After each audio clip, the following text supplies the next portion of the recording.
Oke, Bismillah, Assalamualaikum warahmatullahi wabarakatuh. Kami perwakilan dari mata kuliah PKN dari kelas RH kelompok 5 akan membahas tentang salah satu sub pembahasan, yaitu tentang dinamika Pancasila sebagai sistem filsafat.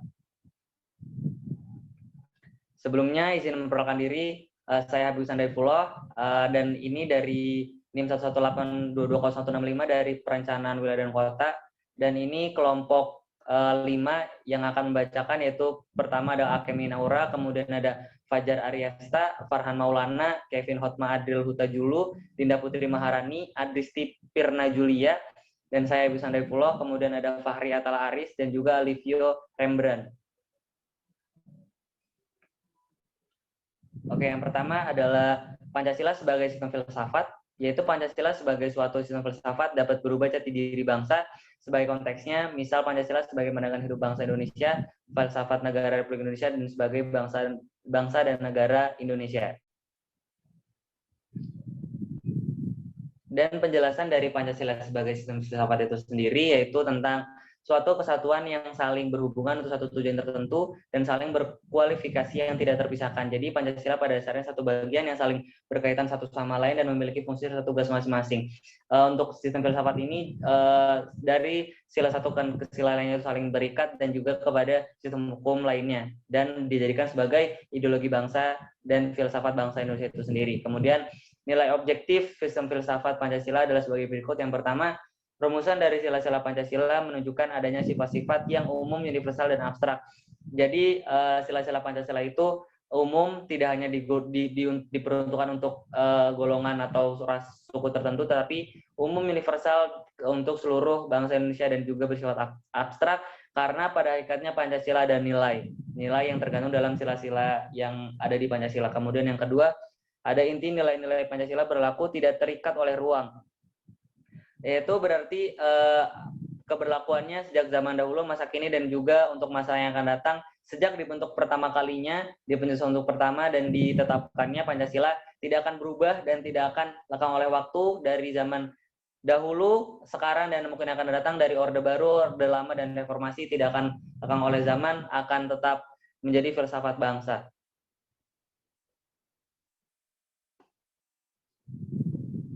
Oke, silakan dilanjutkan. Perkembangan ideologi Pancasila di zaman Orde Lama. Pada masa ini, ideologi sangat dibutuhkan untuk menjadi fondasi sistem kenegaraan. Pada Orde Lama, yang dipimpin oleh Insinyur Soekarno, para pemimpin negara berusaha untuk membuat Pancasila sebagai ideologi negara. Pancasila berusaha untuk dijadikan sebagai keyakinan dan kepribadian bangsa Indonesia. Pancasila yang dilahirkan pada masa ini dilahirkan di tengah kondisi kritis, di mana bangsa Indonesia baru saja bertransisi menjadi bangsa yang merdeka. Pada masa ini, ideologi sangat dibutuhkan untuk menjadi fondasi sistem kenegaraan. Maka dari itu, Pancasila berusaha untuk diimplementasikan dalam bentuk yang berbeda-beda.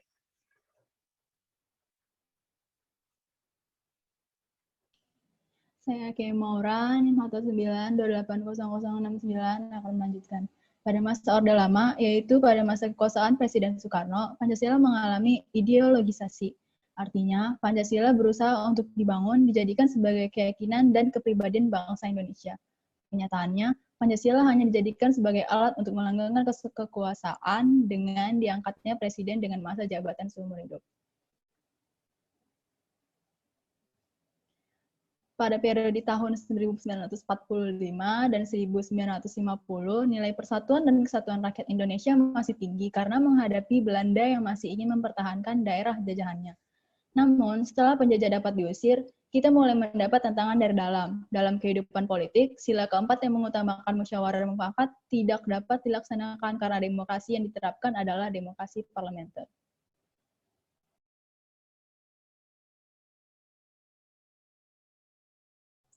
Baiklah, saya akan melanjutkan. Perkenalkan, nama saya Farhan Maulana M, NIM saya 119120179. Perkembangan ideologi Pancasila pada zaman Orde Baru. Pada masa Orde Baru, yaitu pada masa kekuasaan Presiden Soeharto, bangsa Indonesia kembali menjadi Pancasila dan kembali menjadikan Pancasila dan Undang-Undang Dasar 1945 sebagai dasar negara. Kenyataannya, Pancasila lagi-lagi hanya dijadikan sebagai alat untuk melanggengkan kekuasaan otoriter Presiden Soeharto yang berkuasa selama lebih kurang 32 tahun. Saya Fajar Aryasta Bernanto, NIM 119240993, akan izin melanjutkan. Selama rezim Orde Baru berkuasa, terdapat beberapa tindakan penguasa yang melenceng dari nilai-nilai luhur Pancasila, yaitu 1. Melanggengkan Presiden Soeharto yang berkuasa selama 32 tahun. Yang kedua, terjadi penafsiran sepihak terhadap Pancasila melalui program P4. Yang ketiga, adanya penindasan ideologis sehingga orang-orang yang mempunyai gagasan kreatif dan kritis menjadi takut bersuara. Yang keempat, adanya penindasan secara fisik seperti pembunuhan di Timur Timur, Aceh, Irian Jaya, kasus di Tanjung Priok, kasus pengerusakan pada 27 Juli, dan lain sebagainya. Yang kelima, perlakuan diskriminasi oleh negara terhadap masyarakat non-pribumi dan golongan minoritas. Saya Fahri Atalah ingin membacakan slide selanjutnya. Pada era reformasi yang diharapkan sebagai era pembaruan memberikan angin segar bagi bangsa Indonesia. Bangsa Indonesia diharapkan kembali mengamalkan nilai-nilai luhur Pancasila sebagai pedoman berbangsa dan bernegara. Akan tetapi, faktanya justru pada era reformasi ini bangsa Indonesia dirasakan semakin jauh dari nilai-nilai luhur Pancasila. Rakyat Indonesia mengalami degradasi moral dan cenderung liberalis karena pengaruh globalisasi. Tindak pidana korupsi dilakukan secara terang-terangan, seolah-olah telah membudaya di Indonesia.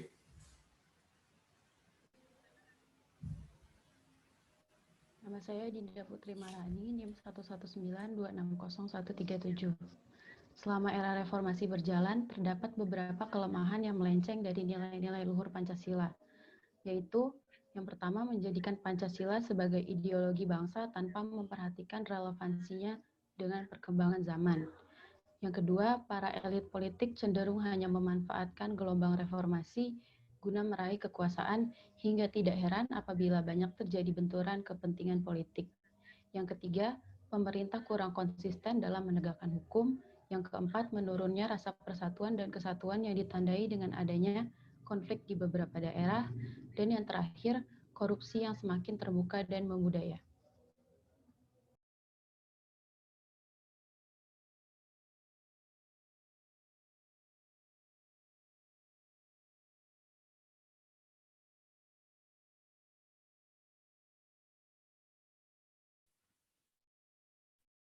Saat disiplin Julia dan tantangan penguatan ideologi Pancasila dalam menghadapi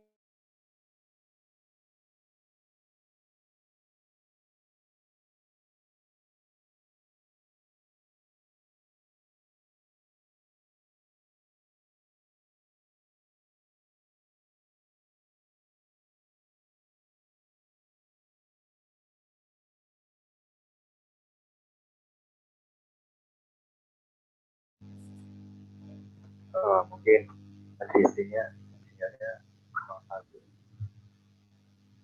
Boleh lanjutin nanti sih.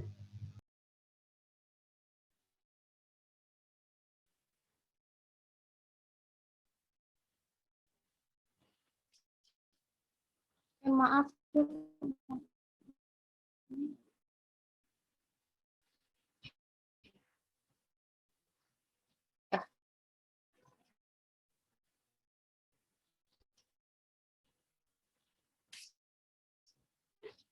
Saat disiplin Julia dengan NIM 1190090 tangan dan ideologi menghadapi dalam pangan.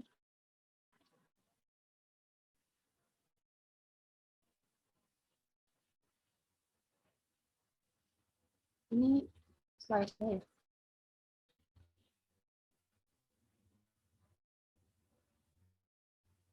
Tidak membunuh silakan 4.0 adalah dengan meningkatkan sumber daya manusia Indonesia yang unggul sesuai dengan nilai-nilai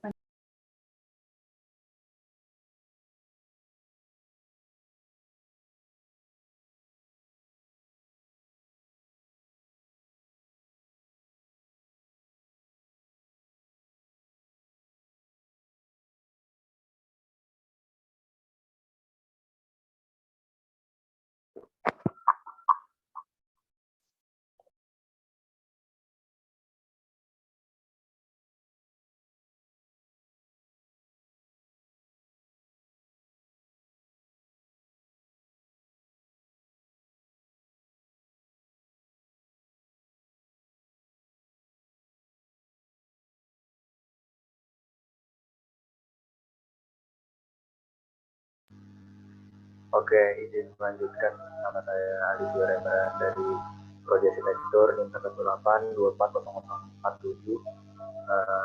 Kemudian tantangan yang dihadapi dari dinamika ini adalah proses penanaman nilai-nilai Pancasila pada era revolusi industri 4.0 saat ini salah satunya terletak pada peserta didik atau siswa atau mahasiswa yang sudah tidak dapat terlepas dari smartphone. Mudah mendapatkan informasi dari luar, entah itu negatif atau positif, melalui internet yang terkadang informasi tersebut dirasa kurang sesuai dengan nilai-nilai Pancasila yang tertera. Namun, kekhawatiran itu dapat terjawab dengan cara memanfaatkan perkembangan informasi serta ilmu pengetahuan dan teknologi atau yang biasa disebut iptek menjadi media dalam penanaman dan penguatan Pancasila di era revolusi industri ini. Guru dan dosen dituntut untuk dapat lebih kreatif dalam mengembangkan metode pembelajaran dalam pendidikan Pancasila melalui media pembelajaran. Next slide. Mungkin sudah cukup dari kami. Mohon maaf apabila ada kesalahan kata-kata. Terima kasih. Wabillahi taufiq wal hidayah. Wassalamualaikum warahmatullahi wabarakatuh.